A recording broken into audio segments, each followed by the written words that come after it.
मुख्यमंत्री नायब सिंह सैनी ने कहा कि हरियाणा की सुरक्षा व्यवस्था को मजबूत किया जाएगा। गुरुग्राम क्लब बम धमाके में जिसका भी हाथ होगा उसे छोड़ा नहीं जाएगा। इस मामले में एक आरोपी को गिरफ्तार किया गया है और उससे पूछताछ की जा रही है। उन्होंने कहा कि प्रदेश में अपराधियों के लिए कोई जगह नहीं है, उनकी जगह या तो अस्पतालों में है और या फिर जेल में। उन्होंने कहा कि अपराध पर काबू पाने वाले अधिकारियों को सम्मानित भी किया जाएगा। कष्ट निवारण समिति की बैठक के बाद संवाददाताओं को संबोधित कर रहे मुख्यमंत्री नायब सिंह सैनी ने कहा कि नगर निगम व नगर पालिका के चुनाव के लिए राज्य सरकार पूरी तरह से तैयार है।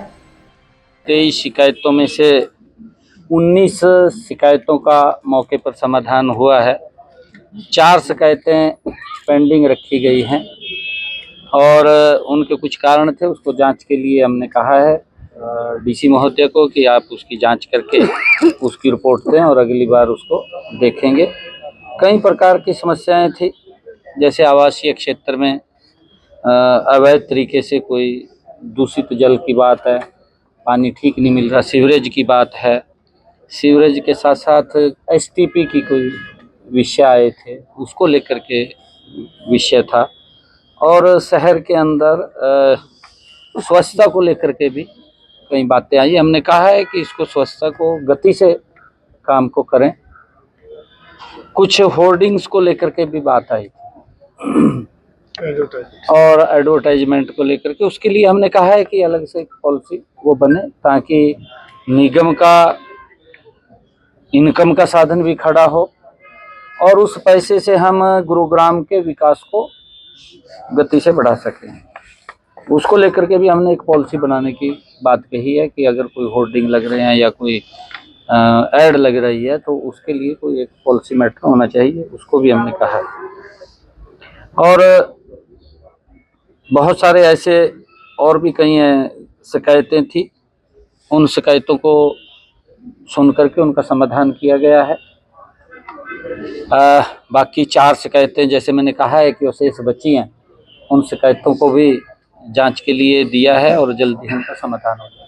हम जितना जल्दी हो सके उतना जल्दी निगम के चुनाव कराने के लिए तैयार हैं, हमारी पूर्ण तैयारी है।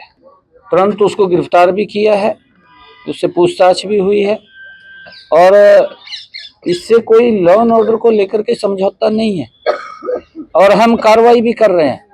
अगर कोई व्यक्ति इस प्रकार की कोई भी कहीं पर भी घटना को अंजाम देता है, आप देख भी रहे हैं, जो फंसता है या तो हॉस्पिटल में मिलता है या सलाखों के पीछे मिलता है। हम सख्ताई से काम कर रहे हैं। क्राइम्स के ऊपर काबू पाएंगे तो हम अपने अधिकारी को सम्मानित भी करेंगे। देखिए, तो झूठ बोलने का धंधा इसने शुरू कर रखा है। पंजाब के अंदर भी झूठ बोल के सरकार ले ली थी, आप पंजाब का पूछ लीजिए।